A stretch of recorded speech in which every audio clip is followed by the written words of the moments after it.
Thank you. I would like to call the Monday, November 15th, 2021 Orange Board of Education meeting to order at, what time is it, Susan? It is 7:02. 7:02. Is Matt up here? Matt Albering? Wait. Yes. I would, Yes, Matt Ulrich is here. as most of you know, Matt is a Marine veteran, so I would like Matt to lead us in the Pledge of Allegiance, please.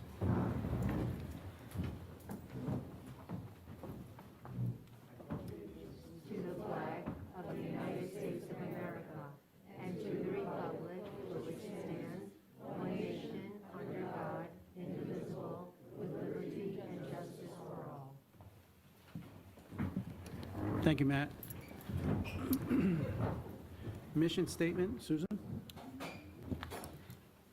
The Orange Elementary School District recognizes that the education of each child, excuse me, is the shared responsibility of every member of our community. Our goal is to inspire and empower each student to achieve academic excellence, embrace social and individual responsibility, and lead with integrity.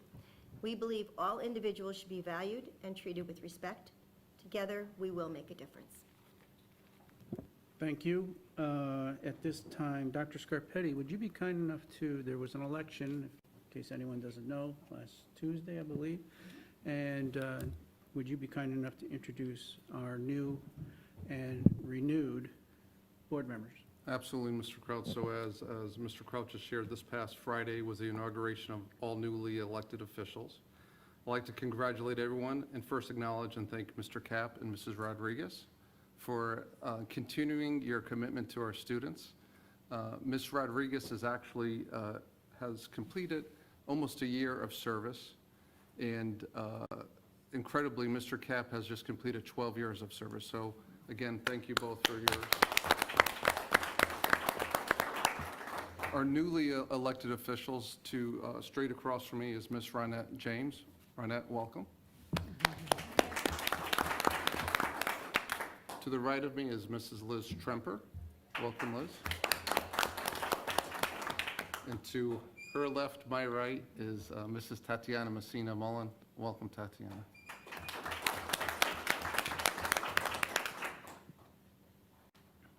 Thank you, Doctor. So we will move on to public participation. Speakers may offer objective comments to the board concerning school operations and programs. Comments will be limited to 2 minutes per speaker. The board encourages speakers not to express personal complaints or defamatory comments about the Orange Board of Education, personnel, or any person associated with the Orange Public School System. Comments about security issues, matters related to due process, negotiations, or grievances will not be permitted. Consistent with the principles of the Federal Education Right to Privacy Act, discussions about students are prohibited absent a written parent waiver. Public participation does not allow for a two-way conversation between board members and participants. We thank you for expressing your thoughts and opinions. All comments will be taken into consideration. I'm assuming that we have public participation. Okay, who would like to be first? I'm sorry, before we get started, I'm over here. I'm over here. I'm here. Before we get started, have you all signed in with your and everything? Okay, so just state your names and addresses for the mic so we know who we're talking to. Okay, please.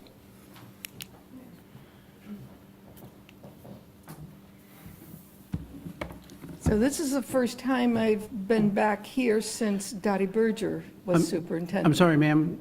Ma'am, What? what is your name, please, and your address, so the Bonnie. board knows. Bonnie Palacha, Thank you. 419 Orange Center Road. Thank you. Okay, so I'm saying it's been a long time since I've been here.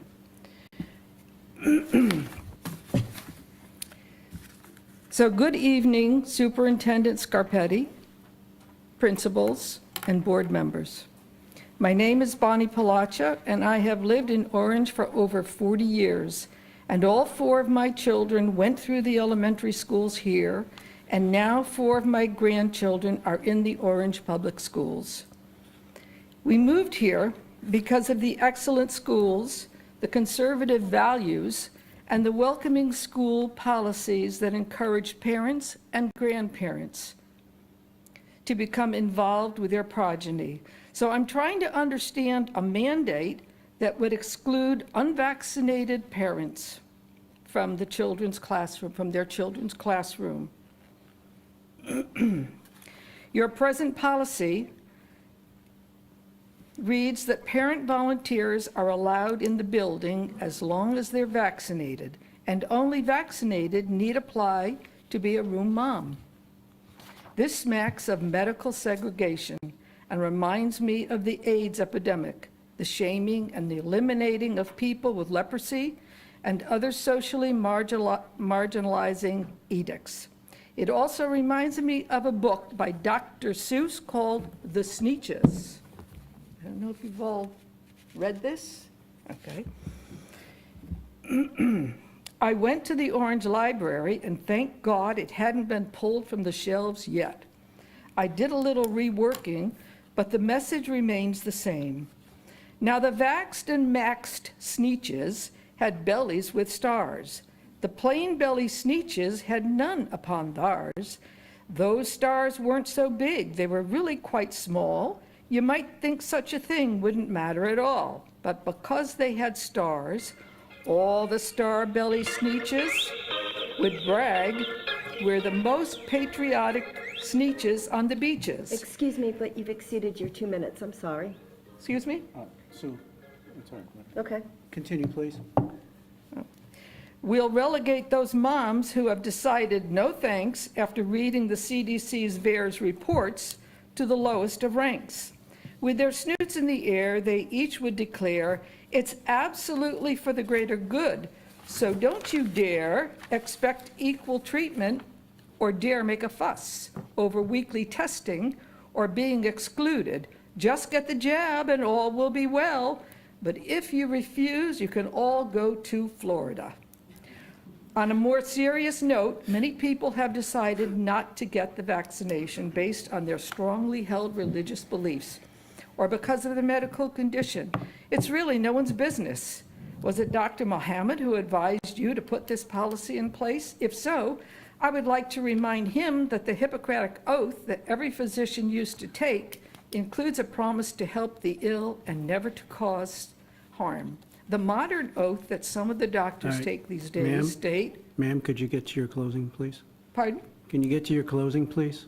Yeah, it's just a few more paragraphs, is that okay? Yeah. Time's up? Yeah. I'll give her my time. That's all right. Let her finish. Hurry up, Okay. please. Well, I will maintain the utmost respect for human life. I will not use my medical knowledge to violate human rights and civil liberties, even under threat. Well, there's a lot of harm physically, mentally, and socially being done by these unscientific mandates being foisted upon our children and ourselves. I also want to remind each of you of the oath you took to faithfully discharge your duties as superintendent, principals, and members of the board. Your mission statement reads, Orange Public Schools are committed to the belief in a safe and supportive learning environment which recognizes the uniqueness of each individual. We believe that the education of each child is a shared responsibility of every member of our learning community, and that school family community partnerships are essential to the student learning and achievement. What are you saying when you exclude the unvaccinated? We're about to celebrate our bicentennial, so I thought it fitting to mention that our town was named after Prince William of Orange. And just to go quickly, part of that in French says, I will maintain with integrity. His declaration in 1688 reads, it is both certain and evident to all men that the public peace and All right, happiness ma'am, of can you any please state. close? Yep, Finish, please? okay, Thank okay. you. So I just pulled out another book, okay? I'm going to reread called The Lemming Condition. Excuse me, And it's a ma'am. wonderful story that Ma'am. teaches everyone about Ma'am. conformity and being an individual. So I hope you'll hear what a lot of parents are saying about this vaccination mask stuff. Thank you. Thank you.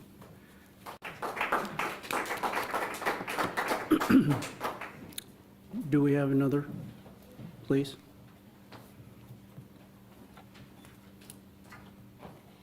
My name is Michelle Licky, and I'm at 315 Ann Rose Drive, and I just wanted to piggyback off of, I'm sorry, your name? Bonnie, I was going to say Peggy.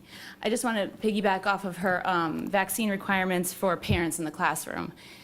Since my 11-year-old started school in the Milford School District, what would it be, like 8 years ago? She was 5 going into kindergarten. Her and my second daughter, I would be in their classrooms doing all the projects with my children, doing the reading, helping the kids read, pick out books. And then when my son was in kindergarten, I was excited to do that for him too. We did it for a little bit, but of course everybody knows that got cut short in 2020. And then the next year we moved to Orange, and we were able to be a part of this community. And I understood last year we were uncertain, we didn't know which way things were gonna go. So I, was fine with not being in their classroom.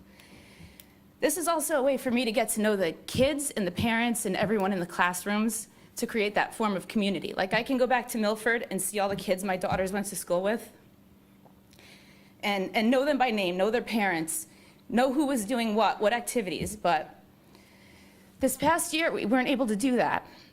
I had to buy a yearbook because I didn't know who my kids' friends were, who their teachers were. So and then my middle daughter asked me to become a volunteer for her classroom, and I told her I can't do it because I won't get this vaccine. And we all know that now transmission can happen whether you're vaccinated or not. You can get sick whether you're vaccinated or not. So while I have natural immunity, I'm still not allowed in my children's classrooms. To know their friends, to know their parents, I've kind of had to go off other sources to get to know the community, but the school was basically it for me. It was my way of getting to know their friends, know the parents, know the teachers, and everyone else in the community. So, sorry I'm getting emotional, but that's my input on this as well. So, thank you. Thank you. Whoever's next, that's fine with me.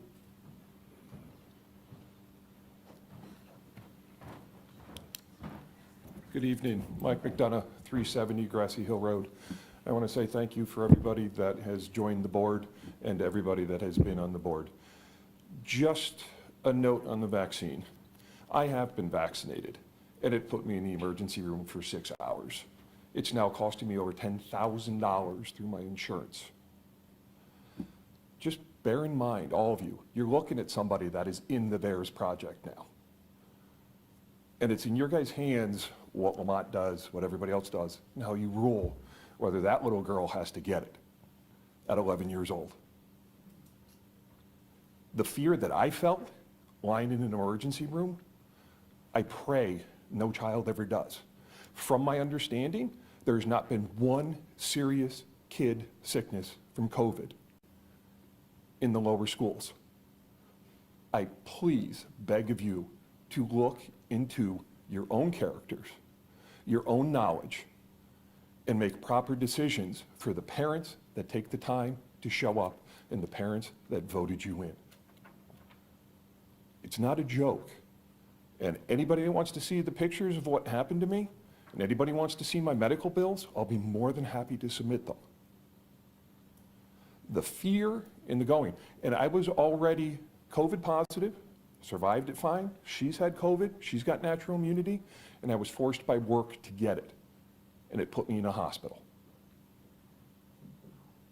Just so you know, there is consequences for it.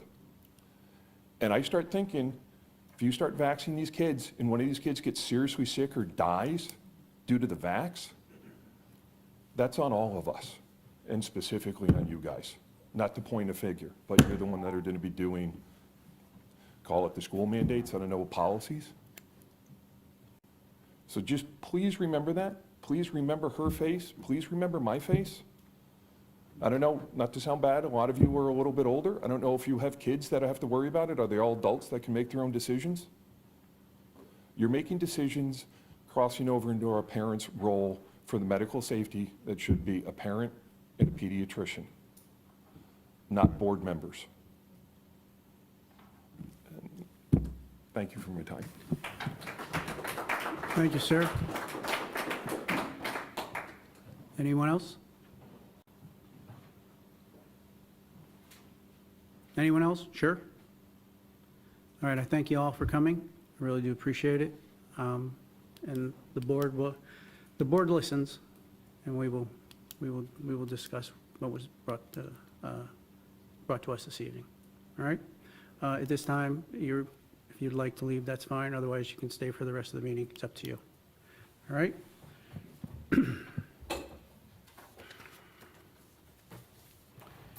Consent agenda, I will need a motion to accept the items under the consent agenda. The items are the regular session meetings from the October 18th, 2021 Board of Education meeting.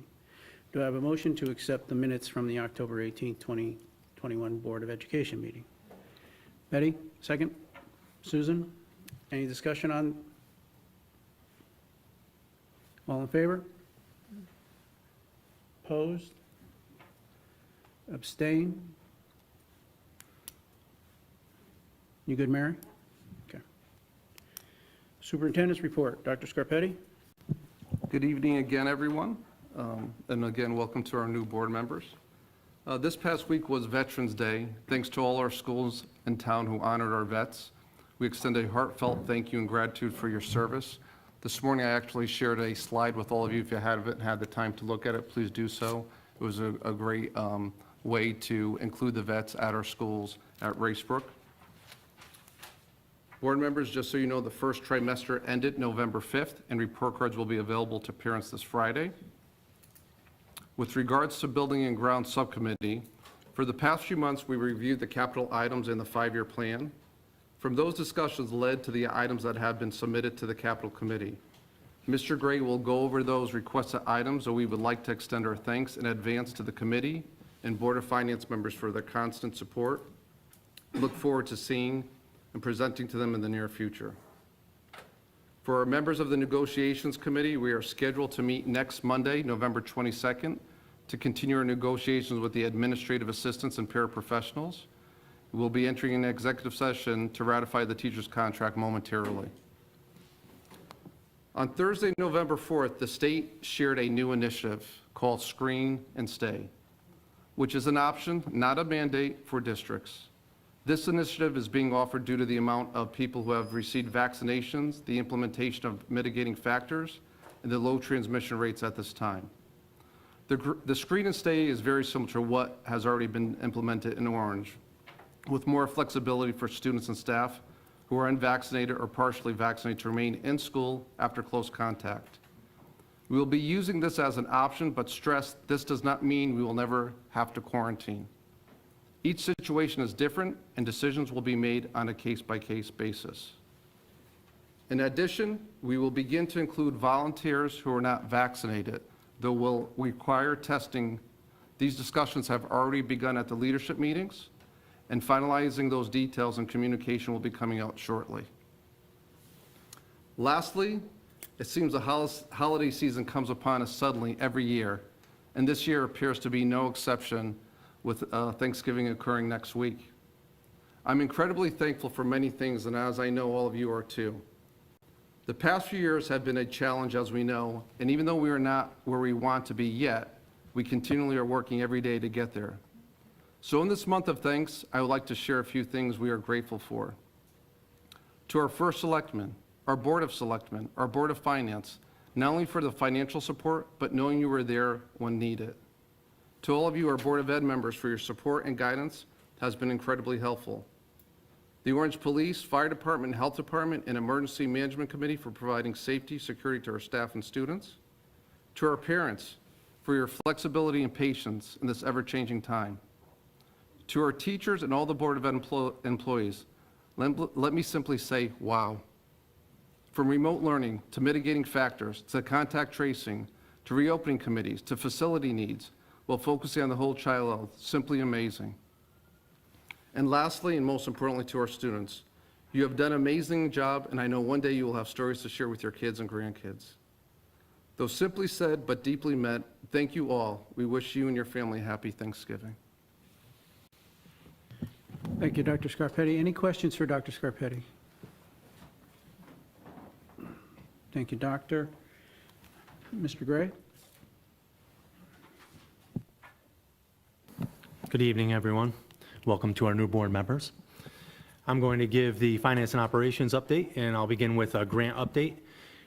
Mentioned last month at our meeting, the new ARP IDEA Part B grant, which stands for the American Rescue Plan Act of 2021, which provided supplemental funding under the obligation of IDEA, which is the Individuals with Disabilities Education Act.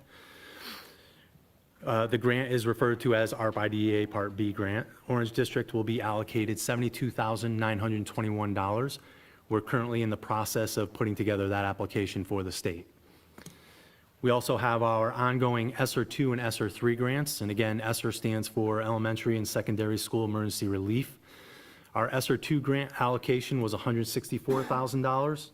$38,000 of that has been spent to date, mainly on supplies for summer school program. Our American Rescue Plan, ARP ESSER 3, was an allocation of $326,000, and to date, we've spent $94,000, and that was mostly on salaries for our summer school program. Both of these grants are used for addressing learning loss, purchasing educational technology, providing mental health services and supports, as well as school facilities and improvements. Central office staff is currently consolidating the 2022-23 budget submissions for initial review with the superintendent. Capital requests, as Dr. Scarpetti said, were submitted to the town on Friday for review by the ad hoc capital planning committee, and I'll be going over those during my facilities report. The audit process has begun, and the EFS, or Educational Financial System, and the Special Education Excess Cost Grant, referred to as SEEK-G, data were certified and filed earlier this fall. Third-party auditors, Seward and Mondi, will perform the agreed-upon procedures audit of these data collections prior to December 31st, and the audit report is due January 3rd, 2022. And lastly, food services. As mentioned at last month's meeting, we are continuing to experience supply chain issues. The disruptions have been impacting and have had an impact, resulting in decrease in the availability of the usual variety of food items. And unfortunately, our staff has had to make changes and adjustments to our school menus, sometimes at the last minute. Our cafeteria staff is determined to avoid the inconvenience of these menu changes and has been placing advance orders to alleviate the shortage of popular menu items. As has been the case, when a menu change has to happen, we're trying to get that out as soon as possible to families because we know there are some issues with students who may have allergies and can't eat certain foods if there is a substitution. So we want to thank all of our families in advance for your cooperation and your patience as we work through these issues. And that's the Finance and Operations report. Any questions for Mr. Gray on operations? Very well. You want to move on? Sure. Facilities report. Going over to capital planning, as Dr. Scarpetti mentioned, we did hand in our request to the ad hoc committee, this past Friday. The Board of Education plan was submitted to Mr. Oakenquist. He's the chairman of the ad hoc committee. A copy of the plan was provided to each of the board members at our last meeting, and you'll also find a copy of not only the requested items, but the letter with the rationale for each of those items tonight at your places. The items that we're requesting include the replacement of the rooftop units here at Mary L. Tracy that supply the HVAC for this room, the board offices, and the main office, and the cafeteria of of Mary L. Tracy. Also included are the flooring repairs in the Racebrook School 6th grade wing. This is a modular section of the building that was added on in 2006, 2007. The flooring has become uneven in that wing, and many of the flooring tiles keep popping up, so that floor needs to be redone. Also, the replacement of ceiling tiles at Turkey Hill School. I believe this has been on the list for a couple of years, so we're still seeking to get some of those replaced. Some have been replaced in the past, and we still need more to be replaced. As well as our annual smart board replacement. Each year, we're trying to replace 5 boards as they become obsolete throughout the district. So we're trying every year to replace 5 of those in district. And finally, school furniture replacement for 3 classrooms at Racebrook School. Racebrook is our oldest school of the 3 1 through 6 schools, and the furniture is getting outdated and needs to be replaced there. So those are the items that are reflected for 22-23. You will also see on that plan the projected needs for the following years as well. Those may change from year to year, but for the most part, those are the needs. Annual boiler maintenance was performed on each of the school's boilers prior to the start of the heating season just a couple of weeks ago. During the annual maintenance inspection, one of our boilers here at Mary L. Tracy was found to have a blower motor that was not functioning properly. That blower was replaced and the boiler is now functioning properly. Our building sprinkler systems were inspected. We have quarterly inspections for those, and the reports just came back, and each of our school sprinkler systems are functioning the way they need to. And finally, with fall upon us, the building roof drains have been inspected recently, and we inspect those throughout the months of October, November, and December, when most of that leaf debris is falling on top of the buildings, especially when we know a big storm is coming. So before this past weekend came, we were up on the rooftops clearing out any of the roof drains to make sure that they were going to work properly as well. And that concludes the facilities update. Any questions for Mr. Gray? Ken? No? Susan? Yeah. I wanted to thank Mr. Gray for some of the proactive planning that you've been doing. I really appreciated it last month when we looked at that overall plan for buildings and grounds. Very impressive, especially as I looked at it later on.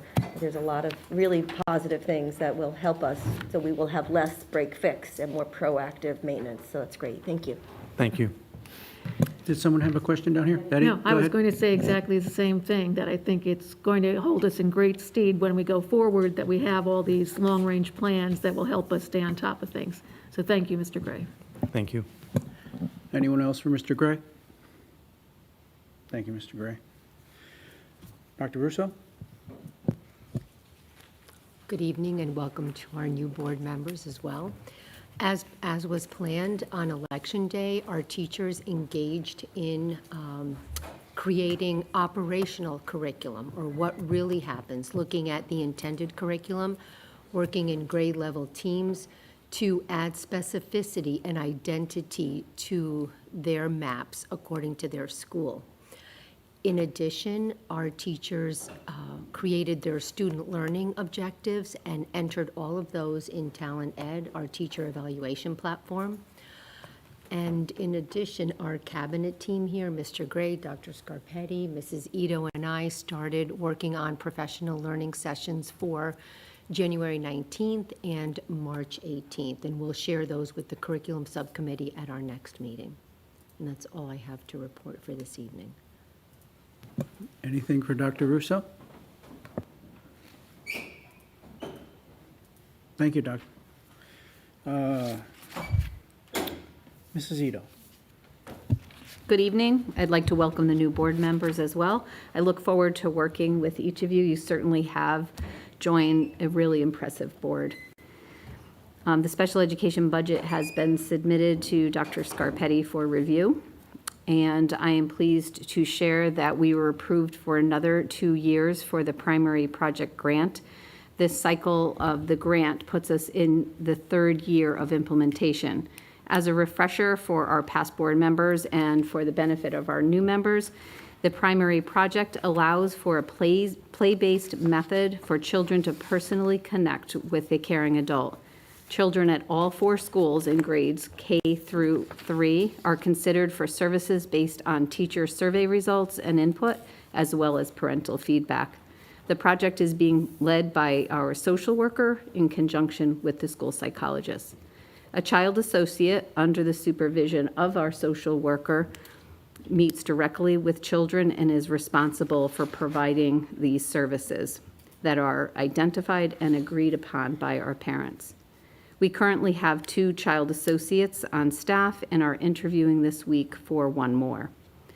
In addition to the child associate position, we are posting for an aide position due to a vacancy. So if any of our listeners out there are interested in working with children, please take a look at our posting for the district on the district website. The Special Education Department is continually enhancing our educational practices. This professional learning includes not only building the capacity of our teachers, but also our instructional paraprofessionals.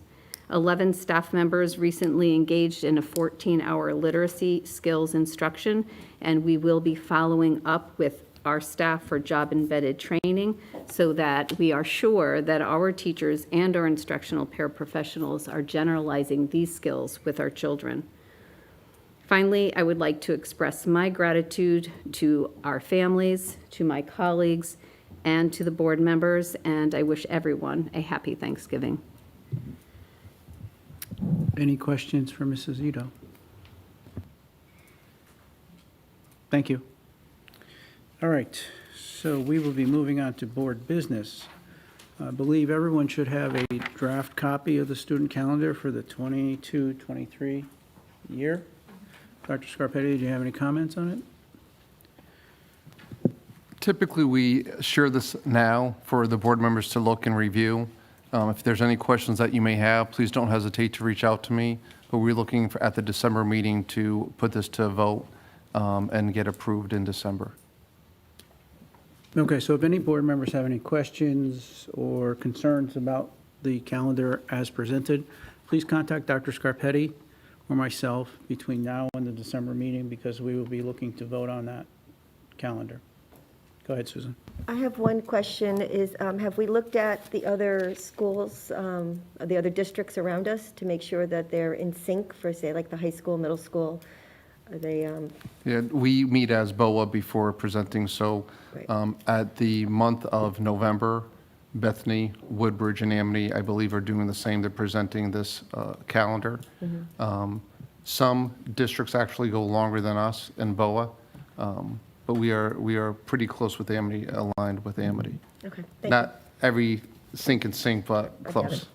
Yeah, I was looking at major, like, kind of vacations. Are they Yes. starting roughly the same time, finishing roughly the same time? Absolutely, Ms. Riccio. Thank you, thank you. Anyone else, any other questions on the calendar? Very well. We have a second read here. 4418.232, 4218.232, drug and alcohol use and possession policy. I'm looking for a motion to accept 4418.232 and 4218.232, drug and alcohol use and possession policy as presented. Do I have a motion? Ken, second is Susan. Any discussion on this particular policy? Anyone? Very well. All in favor? Opposed? Abstain? You good, Mary? Very good. Second read, 1412, Fire Department Policy.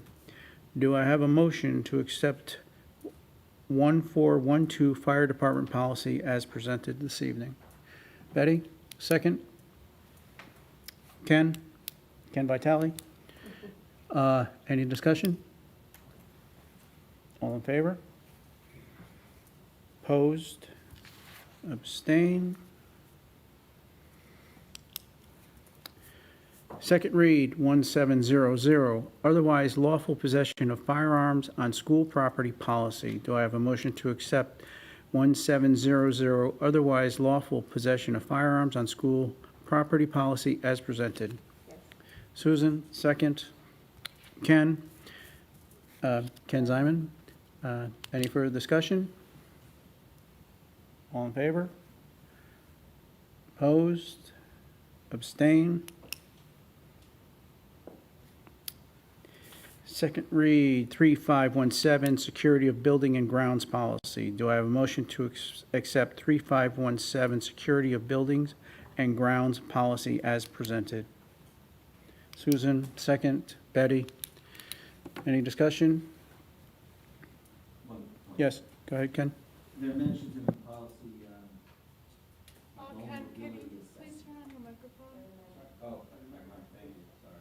I talk so infrequently, I forget to put the mic out. It mentions a vulnerability assessment, and it may just be my poor memory, but is that something that the board is briefed on? Does anyone know? So when we have our safety meetings at the school level, we do those. So we walk, I just did one the other day at Peck Place School. So we break up into teams, we go around the building, and we use a form from the state to perform this. And it gives us ideas of things as, you know, our shrubs in the way of sight lines, our fences in need of repair, things. So it's a self-assessment. It is a self-assessment, right. So each school does one. And that stays with the principal or? It does, yeah. And it also becomes part of, we have a plan that goes to the state, the Department of Homeland Security, and it's a school safeties plan, all hazards plan. So part of it is that. Okay. Thank you, Mr. Gray. Sure. I also do believe that Mr. Gray also briefs when those inspections or those things are done, the Buildings and Grounds Committee, as well as I believe sometimes they're mentioned in Dr. Scarpetti's report as well. So we are advised. So I do have a motion, correct? Who was the motion? I seconded. Betty, and was it Susan? I was first. Okay, any further discussion on that? All in favor? Opposed? Abstain? Very good. First read, 2131, Superintendent of Schools. First read, 1212, School and Volunteers. First read, 1250, School Visitors. So these, you have these first reads.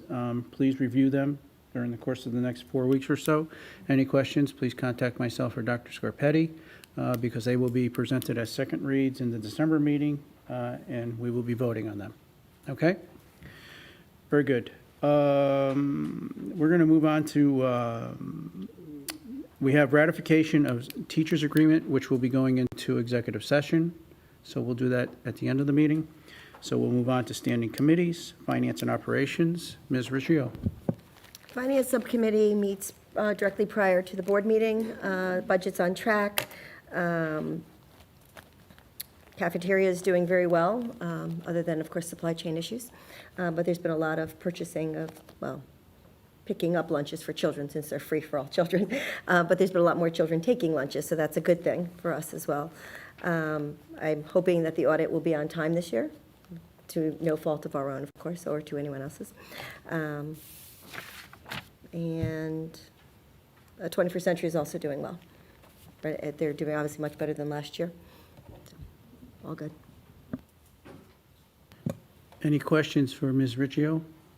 Go ahead, Betty, No, please. just one thing about 21st Century. Are the numbers more like they used to be? Or is the number of, have you hired back staff? And The numbers are much closer than what they were prior to COVID. And we have, we revamped the way we budget within 21st Century so that the amount that parents pay is self-funding for 21st Century. Obviously, the town doesn't contribute anything to 21st Century. We are a self-sustaining program within 21st. So we make sure that the current program is self-sustaining, and it currently is, to possibly a slight surplus. We've had some adjustment of adding some students have come in and over the last 2 months. We've also had a few that changed number of days that they're attending for whatever reason. So, but yes, our numbers are definitely up closer to where we were in the past. okay, thanks, Susan. You're welcome. Anyone else for Ms. Riccio? Very well. Personnel and Transportation, Mrs. Hadlock. Yes, welcome new members. I just want you to know that when the Personnel Policy Committee meets, we go over each of these policies very carefully, discuss them at length, and make suggestions or recommendations that are then brought to the board. At our last meeting, we came up with our long-range plan, which Mr. Gray put together for us, and I want to say that we are in good condition right now. We'd like to continue to have CABE, the Connecticut Association of Boards of Education, audit our policy so we can stay on track, because what happens is policy is ongoing and ever-changing. One of the policies we approved tonight on alcohol and drugs, that's not a new policy, but we had to add cannabis to it because of the, latest changes in state law. So it's an ever-changing scene. And we have a good structure in place with our Dr. Scarpetti, and Kim, our former chair, has a spreadsheet showing what we have accomplished and what still needs to be done. So we're in good condition.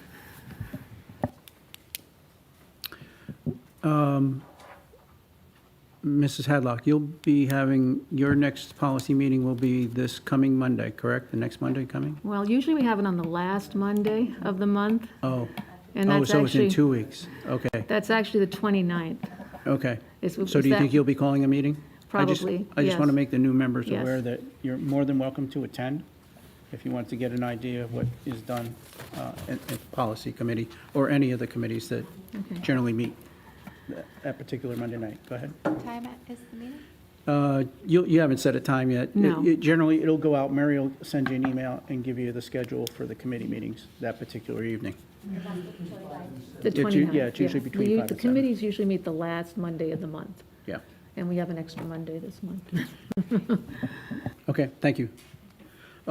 Buildings and grounds, Mr. Cap, do you have anything to report? No, we have not had a meeting since our last meeting. Excuse me. But once our new committees members are joined to the Buildings and Grounds, we will schedule a meeting shortly. Very good, thank you. Curriculum, Mr. Zyman. I'd like to apologize in advance. In a desperate attempt to join the 21st century, I'm going to be reading off the computer rather than my notes. So, the first topic we discussed was the various types of substitute teaching assignments. We have two types of substitutes. The first are our regular daily substitutes who work based on the district needs and their own availability. The second type of substitutes are district permanent substitutes. These are full-time employees. They're our first line of substitutes, and on the days they don't have a teaching assignment, they will fill in other needs in the building. We currently have 7 district permanent substitute teachers and would like to hire 1 more. When a situation arises where one of our teachers will need to take an extended leave of absence for any reason, this becomes a long-term substitute position. In that role, the substitute will receive the regular pay, but if the assignment stretches beyond a certain number of days, their daily pay will rise to the daily salary of a first-year teacher for the remainder of that assignment. Our next topic was a uniquely COVID situation. That is how we attempt to continue the education of a child who is quarantined. Dr. Russo explained that when a classroom teacher learns that a student must quarantine, all information is passed along to the district permanent sub assigned to work with the quarantined students. That teacher will confer with the classroom teacher and then set up a Google Classroom for that student, and learning will continue with scheduled teacher check-ins. I did want to mention that I think that Dr. Russo is much too modest. The introduction of teacher maps that the teachers were working on during Election Day is a continuation of the transformational work that our teachers began under the leadership of Dr. Scarpetti and Dr. Russo. Much of the momentum, was to be sure, was slowed due to COVID, but with this focus, Orange moves back to the forefront of what is occurring in classrooms across the country. This mapping will enable our teachers to plan for and address the individual needs of each of the children in their class better than has ever been done before. Our meeting will take place the 29th. We usually meet at 5 o'clock in the curriculum room, and any of the new members are welcome. Any questions for Mr. Zyman? Very well. Susan, would you be kind enough to do the ACES report? I would, but we didn't meet. Okay. Normally, we would meet, we have met last Thursday, but we're not meeting till this Thursday because of Veterans Day. But the one thing that I wanted to mention, that I don't know if I mentioned it last time, is that during the last meeting, I was elected vice chair of the governing board. So if the current chair is unable to make it, I have to step in. So just want to let you know. So for those of you who are new to the board, Orange sends a representative to the ACES meetings, to the ACES governing board. It's part of since we're part of ACES, it's part of the whole collaborative of what ACES does, Area Cooperative Educational Services. We send a representative. Right now, it's me. And I enjoy it. And ACES has 3 magnet schools, and it has, I want to say 9 special schools. Don't quote me on that. In addition, they have tons of other services as well. And so it's a very interesting organization to be part of, and the fact that we in Orange can benefit from their services also helps as well. So more to come after our meeting.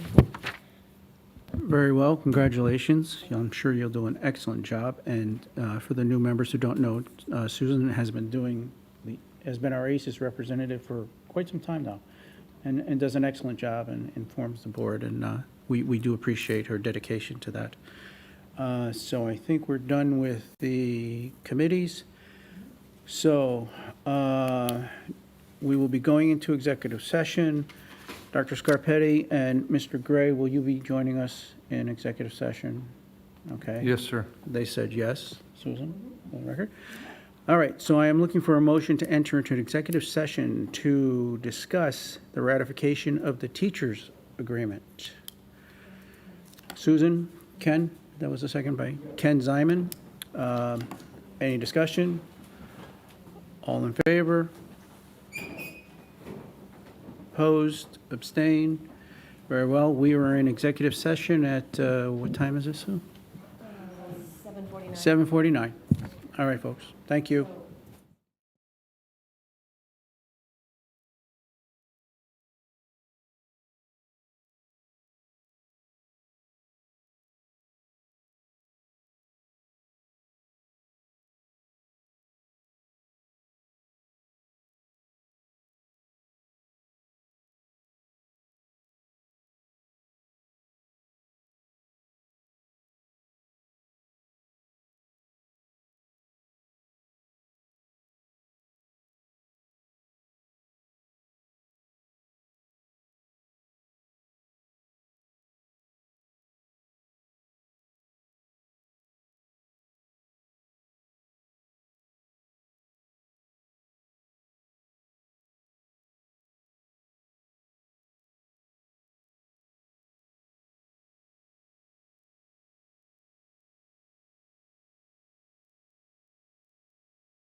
Okay, we're back.